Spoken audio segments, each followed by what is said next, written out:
l'invitation, j'aimerais dire quelques mots au sujet du coq. Vous demandez tout d'abord pourquoi on met un coq sur une église et au-dessus du coq, c'est prévu de mettre autre chose. Il y a une croix. Il y a deux symboles sur les églises. Il y a tout d'abord la croix au-dessus du coq, qu'on ne voit pas mais qui sera mise là-haut. Oh, au-dessus, on m'a dit. En dessous. La croix qui rappelle la mort et la résurrection de Jésus, elle est vide. Il y a seulement le symbole de la croix. Et le coq est un symbole de vigilance, de protecteur dans la basse-cour.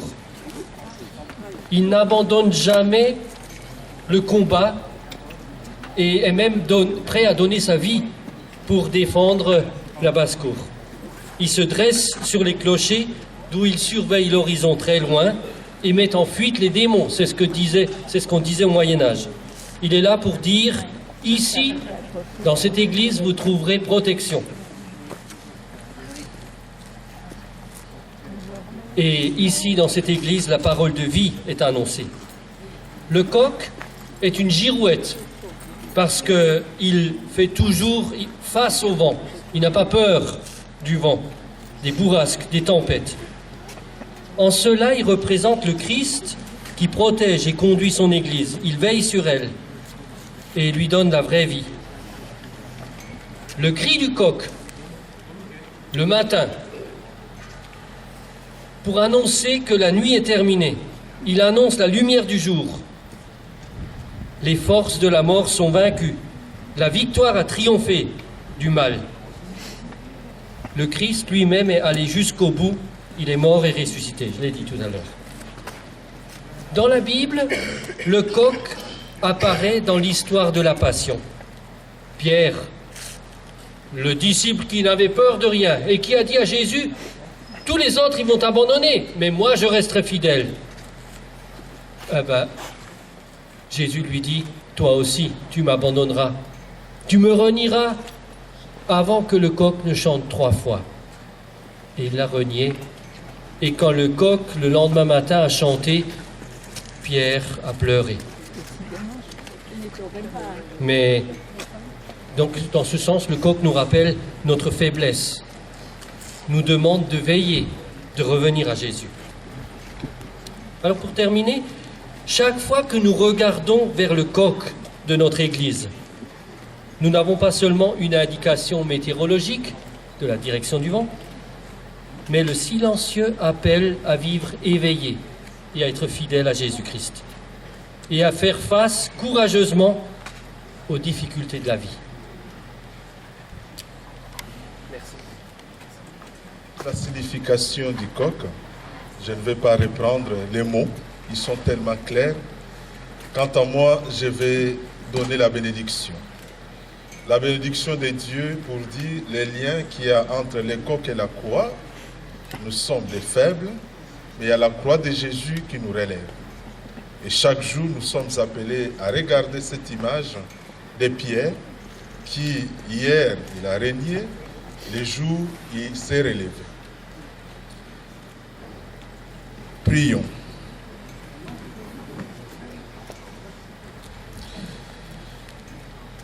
Dieu qui fait descendre sur les hommes ta bénédiction, Dieu vers qui monte toute prière pour te bénir, en ta bonté protège ces coqs, qui vient d'être présenté comme instrument de travail et de notre foi.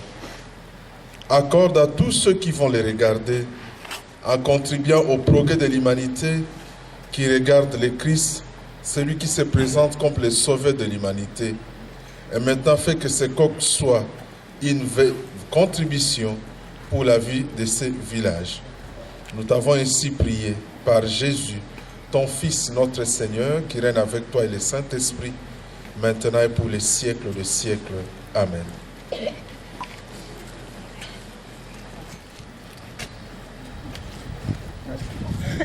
Merci Jean, merci François pour vos quelques mots auxquels, bien sûr, auxquels je m'associe totalement. Je crois que ce moment aujourd'hui, les enfants, approchez-vous, les enfants de l'école primaire. Je crois que c'est pour vous une occasion rare de voir en proximité le nouveau coq et l'ancien coq. L'un va transmettre sa foi à l'autre et va transmettre le flambeau. Parce que tout à l'heure, donc, ce coq qui est doré va monter et va être placé sur l'église. Tout en haut de la nef, on va monter, on va grimper et on va le fixer dessus.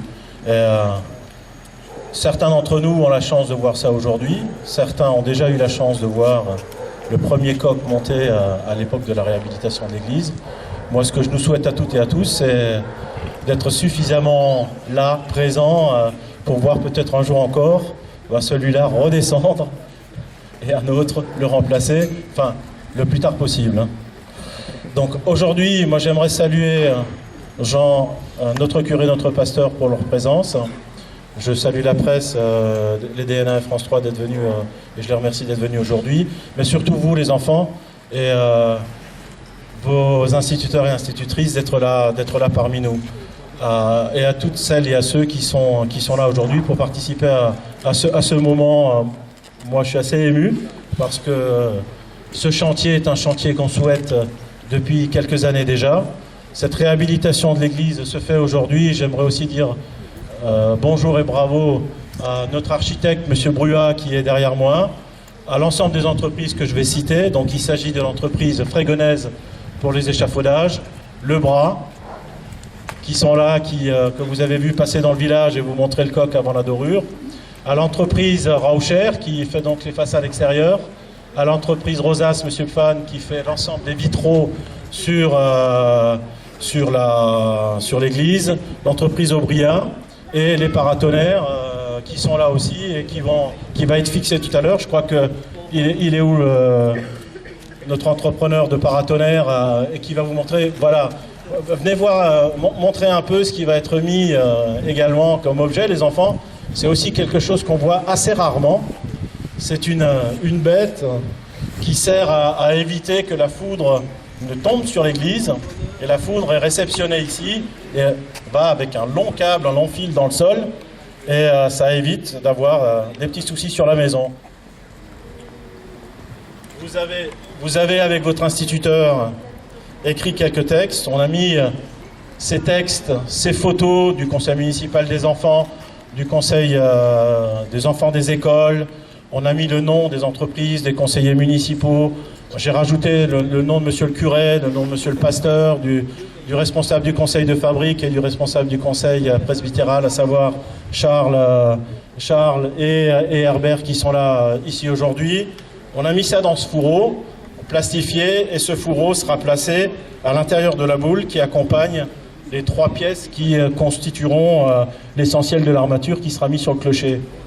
Alors, quelques explications pourquoi aujourd'hui et pas un dimanche ou un samedi. Tout simplement, c'est très complexe puisque une fois que le coq sera posé, il faut que les entreprises soient là pour le poser déjà, donc ça se fait en leur présence. Et il va falloir, après la pose du coq, démonter l'échafaudage de la flèche pour éviter, vous vous en doutez bien, qu'il se passe ce qui ne devrait pas se passer. Alors j'espère que notre nouveau coq n'aura pas le même malheur que notre ancien coq. Vous voyez que certains petits malins lui ont causé un peu quelques torts et il a pris quelques balles. Moi je lui souhaite à notre coq un bon séjour sur le clocher de notre église. Et je voulais remercier aussi l'ensemble de mes collègues du conseil municipal pour le suivi de ce chantier, l'ensemble des travaux et nos travaux au quotidien. Je crois que bientôt, d'ici quelques jours, on en verra la fin et d'autres chantiers démarreront. En tout cas, je vous remercie toutes et tous d'être là aujourd'hui et si vous le souhaitez, si vous le voulez bien, on va monter et on va poser notre coq là où il se doit, à savoir sur le beau clocher de notre église simultanée à Wangen. Merci à tous.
Non.